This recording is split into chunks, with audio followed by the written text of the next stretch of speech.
In the biggest game of the year, the Edmonton Oilers shine as they hop over the LA Kings in the standings and at Rogers Place. We talk about the massive win and all the implications from it on today's episode of Locked On Oilers.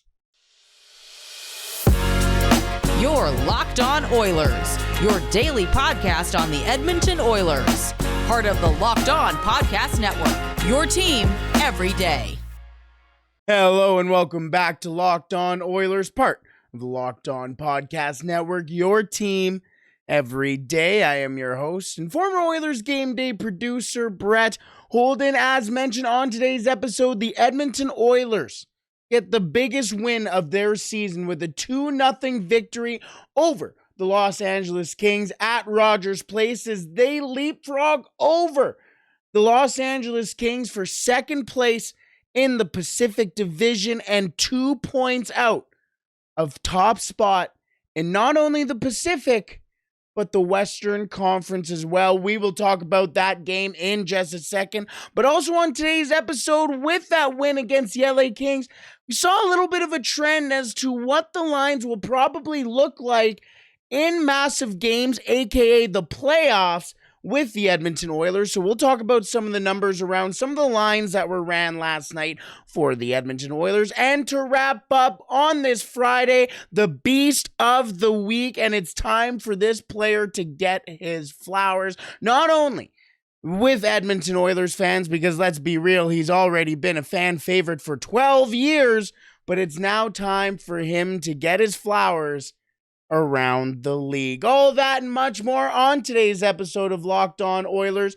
Thank you for making Locked On Oilers your first listen every day. We are free and available wherever you find your podcast. Alrighty, let's get into last night's game between the Edmonton Oilers and the Los Angeles Kings as the Edmonton Oilers get a 2-0 victory over the Kings, and Stuart Skinner stole the show.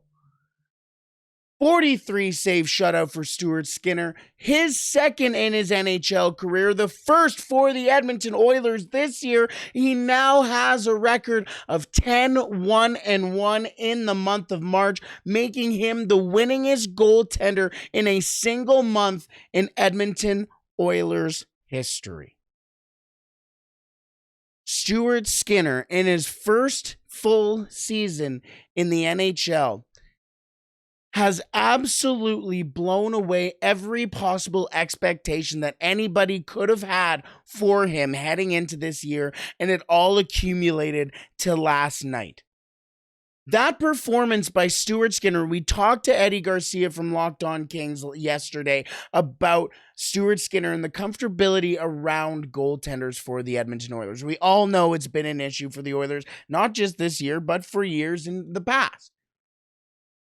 Stuart Skinner went out there in his biggest game of his career and put up a potentially top 5 performance in the NHL this season by any goaltender in the NHL at all. He looked like a top 5 goaltender in the league in that game. That is the type of goaltending that wins you titles. I'm not saying, I know everybody will go, "Oh, you're jumping way too quick. What are you talking about here?" That was an unbelievable performance by Stuart Skinner, which led to the Edmonton Oilers winning that game 2-0. That game doesn't only start and end with Stuart Skinner. Does it start with him? Absolutely. But it also ends with the team in front of him. At least it kind of goes into the start and ending with the team in front of him. As last night you saw the fruits of the labor. You saw the reason why Mattias Ekholm was acquired by the Edmonton Oilers. You watched that last shift in the game with Mattias Ekholm breaking his stick. He had a broken stick, and at no point did you ever feel with a broken stick, last minute of play, up to empty net, extra attacker, you never felt like the Edmonton Oilers were out of control in their own end. Massive saves by Skinner did help with that, but Mattias Ekholm's expertise, his experience, his calm demeanor made the Edmonton Oilers look like an experienced hockey team in their own end, a defensive juggernaut in their own end, and they even got lucky with the puck hitting his broken stick in the middle of the ice and almost causing the puck to leave the zone. It was a full defensive effort, that was complemented by a goal from Evander Kane. That was a beautiful, beautiful goal, thanks to a beautiful assist from Leon Draisaitl for his 71st assist of the season and his 117th point. Second to only Connor McDavid, who last night got his 61st goal of the year, his 300th of his career, and he becomes the third Edmonton Oiler in the last 3 games to score his 300th NHL career goal. The other two being Vander Kane and Leon Draisaitl. Now, let's get to the elephant in the room. That hit on Mikey Anderson. One of the softest plays I have seen in a long time that has caused, maybe not a long time, that's probably hyperbole, but that is for a guy who is known around the league to be, some may say dirty, but I'm going to say a hard-nosed defenseman, a hard guy to play against. We saw what he did with Sidney Crosby earlier this year, and everybody in Edmonton knows what he did with Leon Draisaitl and sometimes Connor McDavid in the series last year in the playoffs. Mikey Anderson, at times, is a dirty player. He's a hard-nosed player. He's a difficult guy to play against, and there's a reason why he got his extension earlier this year.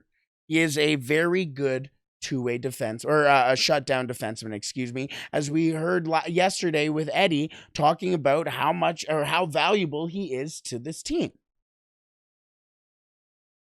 But if it's the old adage, if you're going to give, you got to be willing to take.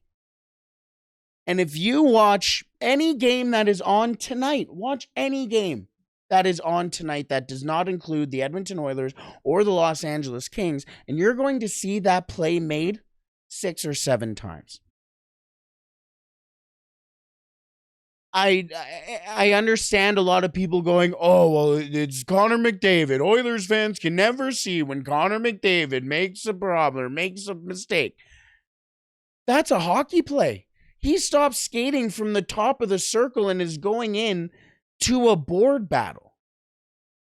This is a physical guy. You would think going into a corner with a guy who loves to muck it up right in front of the net, who is very physical and it really engages physical contact right in front of the net, would be more willing and able to brace himself when a 6'1", not even 200 pounds. Is Connor McDavid even 200 pounds? I'm checking it on the fly here because I genuinely don't even think Connor McDavid is 200 pounds. Could you imagine if that was Klim Kostin, Vinny Desharnais, even Nick Bukestad, who's 6'6"? Imagine if that was any other player than Connor McDavid, who is 6'1", 193 pounds. Are you kidding me? And now he's injured. And of course, you never wish an injury on anybody. The LA Kings have recalled Tobias Bjornfot on emergency basis. Seems like a not good diagnosis for Mikey Anderson. But I blame Mikey Anderson for any potential injury. That is a hockey play, and if that is a play that is made even in bantam hockey, if that's a 2-minute minor and maybe even a major in bantam hockey, not in the NHL. I've spent too much time on this Mikey Anderson thing because the Edmonton Oilers have won a 2-0 masterpiece against the LA Kings last night, jumping over the LA Kings for second place in the division. And on Saturday night, tomorrow night, the Anaheim Ducks come into town, and that game could potentially be a tying game, or at least bring the Edmonton Oilers within a tie for first place in the Pacific Division and in the Western Conference. But I'm also bearing the lead here. With the win last night and a potential loss in any fashion for the Winnipeg Jets against the Detroit Red Wings tonight, your Edmonton Oilers will clinch a playoff spot tonight. One more time. If the Winnipeg Jets lose in any fashion to the Detroit Red Wings tonight, that is in regulation, in overtime, or shootout, if they lose, the Edmonton Oilers will clinch a 2023 NHL playoff spot. What a time it is to be around the Edmonton Oilers. But last night, with the Edmonton Oilers win, it was one of the biggest games, if not the biggest game of the season for the Edmonton Oilers. And we really got to see how Jay Woodcroft will deploy the Edmonton Oilers in big games. So how did he deploy the Edmonton Oilers in this big game? We will talk about that in just a second. But first, today's episode is brought to you by FanDuel. The tournament is heating up, and there is no better place to get in on the action than FanDuel, America's #1 sportsbook. That's because right now, FanDuel is giving new customers a no-sweat first bet up to $1,000. That is up to $1,000 in bonus bets back if your first bet doesn't win. Just go to FanDuel.com/lockedon and sign up today to claim your no sweat first bet. Then you can wager on everything from the money line to point spreads to which team will be cutting down the net. The Final Four starts tomorrow. I'm still praying it's not FAU. Either way, it's all on an app that is safe, secure, and super easy to use. So don't miss out on your shot to get a no-sweat first bet up to $1,000 when you join FanDuel today. Just go to FanDuel.com/lockedon to sign up. Make every moment more with FanDuel. Alrighty, the interesting thing with last night's win for the Edmonton Oilers over the LA Kings is, well, it was obviously an important game, and the Edmonton Oilers needed to deploy the team in a way, or more specifically, Jay Woodcroft needed to deploy the team in a way that was going to win them the game, but also so he knew who to throw out there in important games. Now, a lot of people imagine that this is going to be most likely a first round preview of the playoffs in this season, or in these playoffs, potentially a second round matchup in the NHL playoffs this year. But the interesting thing was that the Edmonton Oilers, over the last couple of games, not so much against Vegas, but the Arizona Coyotes, the San Jose Sharks, the Edmonton Oilers have done it a couple of times over the last couple of weeks, and just throwing out there not lines to see what sticks, but lines to see where the chemistry really is for the Edmonton Oilers against teams that you can kind of experiment against. We saw it against the Arizona Coyotes, specifically with Darnell Nurse and Cody Ceci, not this week, but the week before, and we saw Nurse and Desharnais playing together more predominantly. But this was not one of those games. This is one of those games where you have to know your lines and know what you're getting out of your lines when you deploy them. And we now know what the Edmonton Oilers' plan will be, most likely, heading in to the playoffs. I took a look at some of the lines for the Edmonton Oilers last night. Who played the most together? How did they produce together? And we also took a look at the defensive pairings as well. And some pretty interesting notes around Philip Broberg that I'm going to wrap up today's segment on as well. But let's start off with the forwards and the top lines as well, with Connor McDavid and Leon Draisaitl. Now, those two players, Connor McDavid and Leon Draisaitl, spent most of the night playing on opposite lines, as they always do or normally do. Will that be the case in the playoffs? It depends on what's going on in the playoffs. I think we need to remember that when Leon Draisaitl, was playing with Connor McDavid in the playoffs, it was because of that injury he sustained thanks to Mikey Anderson. He wasn't at 100%, and not to say that Connor McDavid was carrying Leon Draisaitl in any way, but it was an ability to have Leon Draisaitl to play at his top potential without him having to drive a line on one leg. But now he's healthy, and we're most likely going to see Connor McDavid and Leon Draisaitl on completely different lines. And that is what we saw last night for the Edmonton Oilers.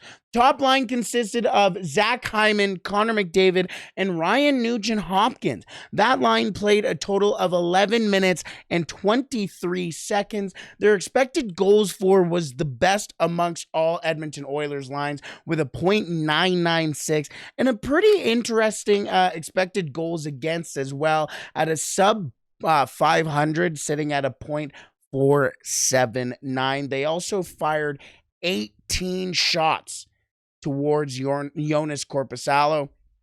Now, the first half of the game, too, the Edmonton Oilers, I wouldn't say exactly dominating in that game. They were, it was the best game the Edmonton Oilers have played team in and team out the entire season, but the Edmonton Oilers, halfway through the second period, were up on shots on the Los Angeles Kings 23-12. Now, the LA Kings did finish with 43 shots, and that was a little bit of a different story in the second half, but 18 shot attempts for the Edmonton Oilers with that top line. You're probably going to see a lot of success if you're able to get that many shots towards the net. Some shots can be blocked, obviously. Some can be missed, but the attempts at almost 20 in, 11 minutes and 23 seconds. I was going to say 60 minutes, but in 11 minutes and 23 seconds is a pretty high volume that is probably going to lead to a lot of success for the Edmonton Oilers. Now, the second line, almost as good for the Edmonton Oilers. Evander Kane, Leon Draisaitl, and Kyler Yamamoto made up the second line for the Edmonton Oilers. They played 10 minutes and 55 seconds together, 33 seconds less than, I'm not good at math. There you go. 28 seconds less than Hyman, McDavid, and Ryan Nugent-Hopkins. But their expected goals for were not as high as what it was for McDavid, Hyman, and Ryan Nugent-Hopkins, but their expected goals against was the best amongst Edmonton Oilers forwards last night. A .115 expected goals against for the second line for the Edmonton Oilers that included Leon Draisaitl, Evander Kane, and Kyler Yamamoto. Leon Draisaitl catches a lot of flack for his work ethic on the ice or how much effort he puts on the ice after he gives up a puck or something like that. Last night, he was a man possessed, throwing massive hits all over the ice. A great back check for him last night, a great forecheck for him last night as well. But what not a lot of people really understand is the defensive game that Evander Kane and Kyler Yamamoto really bring to the Edmonton Oilers on a game in and game out basis. Kyler Yamamoto and Evander Kane are consistently in the top 5 of goals against per 60 minutes for the Edmonton Oilers at even strength in all situations and even on the penalty kill as well. Evander Kane was somebody that the Edmonton Oilers desperately missed over this season when he was out with his injury because of how good he is in his own end. And you're seeing that the fruits of said labor as well in this line. And Evander Kane just scored his 300th goal in his NHL career. He obviously has that scoring touch as well. Now let's get to the checking line. And that was Warren Foegele, Nick Bjugstad, and Matthias Janmark. Now, the Edmonton Oilers ran with the 11-7 lineup, so after this line, it was a little bit jumbled. A couple of minutes here and there for this line and that line, and mostly because it was being run through either Connor McDavid or Leon Draisaitl with a pair of wingers, like a Costin and a Ryan or something of that ilk. This line was pretty interesting to me. 7 minutes and 21 seconds on ice for that line. A .297 expected goals for, which is the least amount amongst Edmonton Oilers forwards. Not that bad still, but it's a third line. That's fine. But it's the expected goals against. Not as good as the Kane, Draisaitl, Yamamoto, but that's saying something because that's also a line that is or has more minutes than the Bukestad, Foegele, Janmark line. But an expected goals against of a .221, a fantastic defensive game in their own end, and those are, again, players who are defensively very sound. Nick Bukestad has been a great addition for the Edmonton Oilers on the two-way end, or two-way spectrum, I guess you can say, for the Edmonton Oilers. Almost got the game-opening goal with that exploding stick right in front of the net where he hit the post. Matthias Janmark, I know he catches a lot of flack too. He is such a great defensive forward, has a very solid skating ability, can get into the transition game and gets into open scoring and shooting opportunities. I really like Matthias Janmark, and we see some of the fruits of that labor as well with Matthias Janmark too. And Warren Foegele has really taken a step in his game. I really like this line, and especially with the potential defensive work these two teams can make, or this line, can make. I think it'd be a very, very good line for the Edmonton Oilers in the playoffs. And if the Edmonton Oilers do decide to bring in a Devon Shore for a 12-6 lineup instead of 11-7 in the playoffs, the Edmonton Oilers could be running with 4 full lines who can do a job in their own end, in the opposition end, and in transition that the opposition just will not be ready to play against. Let's wrap up with the defenseman for the Edmonton Oilers. Now, the Edmonton Oilers decided to go 11-7 for the second straight time against a contender as well. They went 11-7, the exact same lineup with the Vegas Golden Knights and the Los Angeles Kings. And Darnell Nurse and Cody Ceci played a pretty interesting game as well. 17 minutes and 2 seconds together. An expected goals against of a .879. Now, that was the highest amongst every defensive pairing and forward group for the Edmonton Oilers as well. But that's what you're going to get as well when you're playing 17 minutes and 2 seconds as a defensive pairing. But even the expected goals sitting at a .69, which was only second for the Edmonton Oilers defensive pairings, not that impressive and not great for the top pairing, again, considering you're getting top minutes.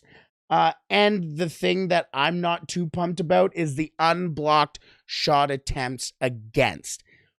14 shot attempts against for the LA Kings with Darnell Nurse and Cody Ceci on the ice.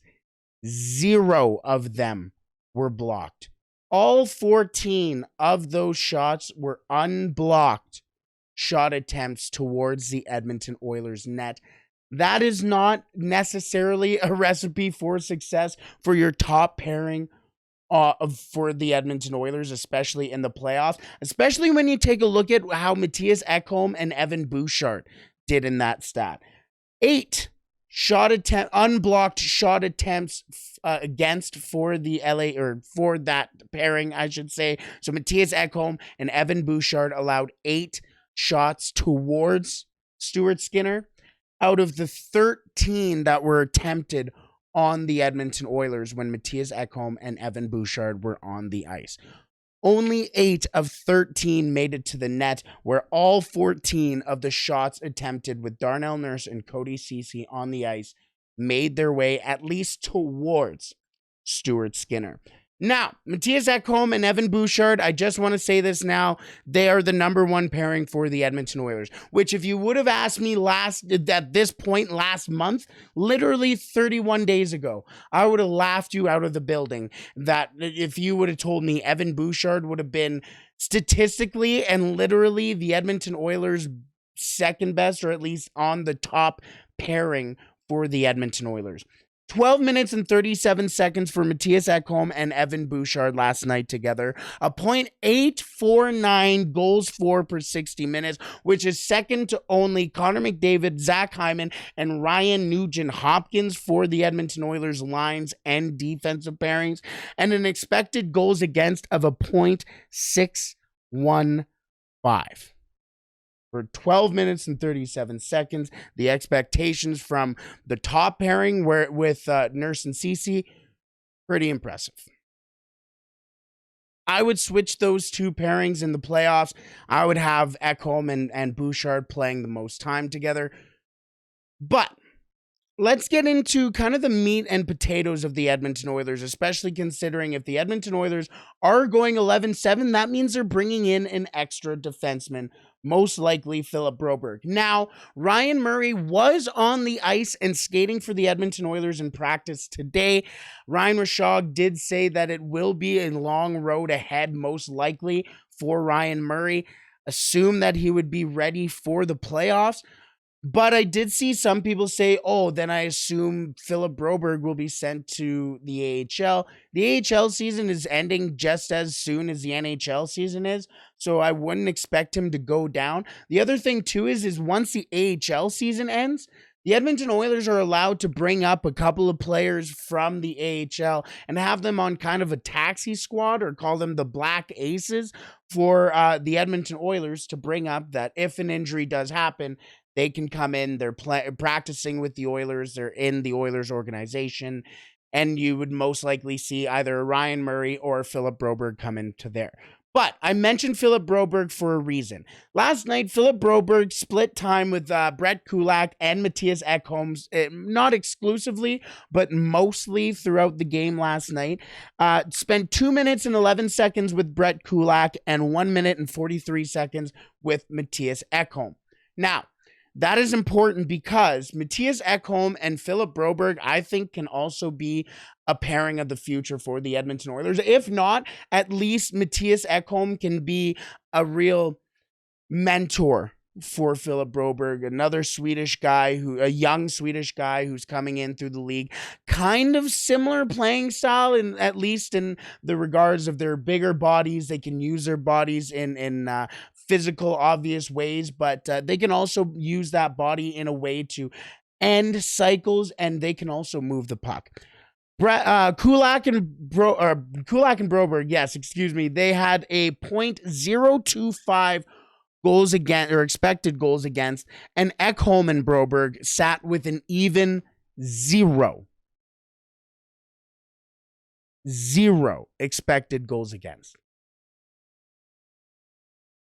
I think the Edmonton Oilers are in a fantastic spot with their defensemen, and the fact that they can also cycle in a 6'7" guy in Vincent Desharnais, not even cycle in, he has been playing great defensive hockey for the Edmonton Oilers. Last night's game was a great fit and a great game for him to play in as well. And last night he played 10 minutes and 34 seconds with Brett Kulak, had a .449 expected goals against, which was actually the lowest between Brett Kulak and Vincent Desharnais, Matthias Ekholm and Evan Bouchard, and Darnell Nurse and Cody Cece. So the lowest amount of expected goals against amongst the Edmonton Oilers defensive pairings, and they only allowed 8 unblocked shots against of the 11 fired towards them.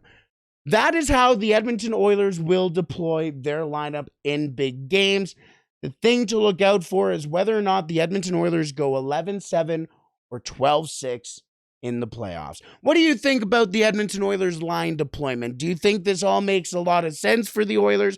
Do you think this was, it's just a one-off? Why are we really spending so much time talking about this? Or do you also think that this will be a massive, massive look into the future for the Edmonton Oilers in the playoffs? I'm curious what you think with the Edmonton Oilers lineup.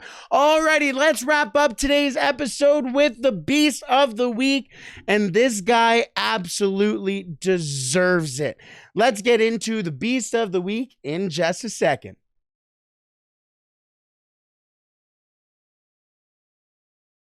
Alrighty, let's wrap up today's episode with the Beast of the Week.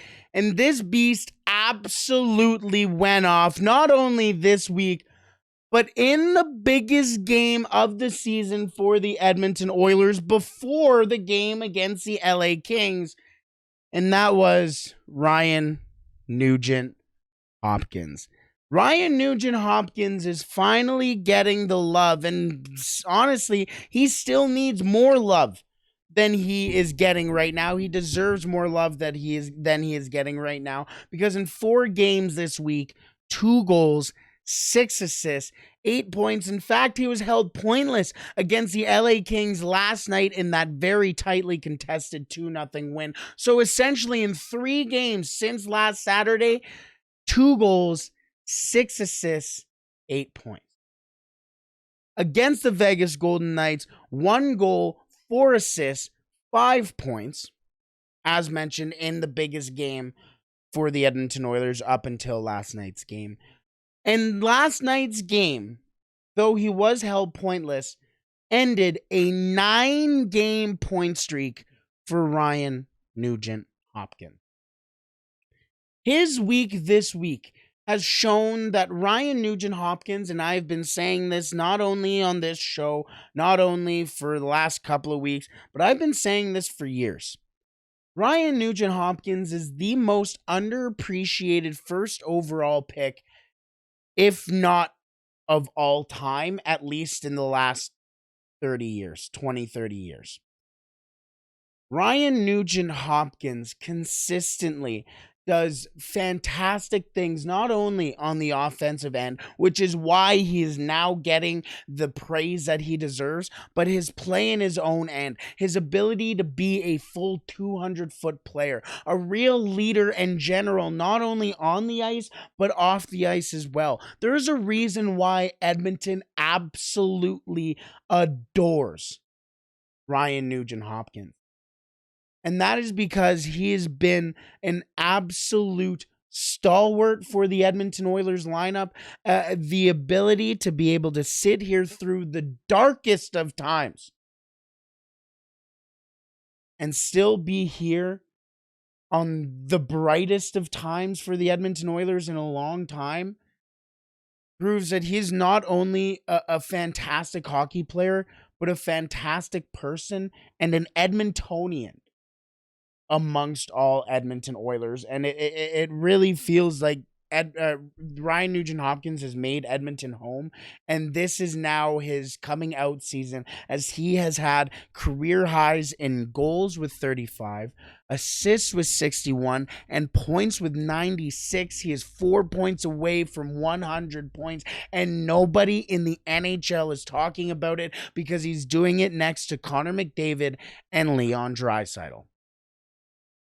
Understandable, but it is time for Ryan Nugent-Hopkins to also get his flowers. This has been an absolutely unfathomable season that Ryan Nugent-Hopkins is having, and it's happening right in front of our eyes. The beast of the week is Ryan Nugent-Hopkins, and you need to scream it from the top of the mountains, because Ryan Nugent-Hopkins is the proudest Edmonton Oiler on the Edmonton Oilers right now. And Edmonton Oilers fans need to appreciate that. Not saying that Edmonton Oilers fans don't, because obviously you see all the Keep Nuge Forever shirts, and we kept Nuge Forever shirts around.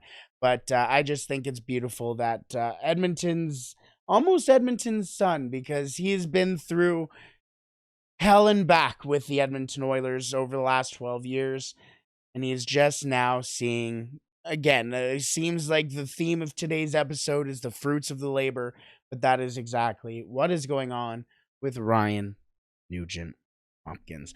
Alrighty, the Edmonton Oilers could fall into a tie for first place in the Pacific Division tomorrow as the Anaheim Ducks come into town for a Hockey Night in Canada matchup. The Edmonton Oilers, second place in the Pacific Division, 2 points back from first. The Edmonton Oilers face off against the LA Kings again next week.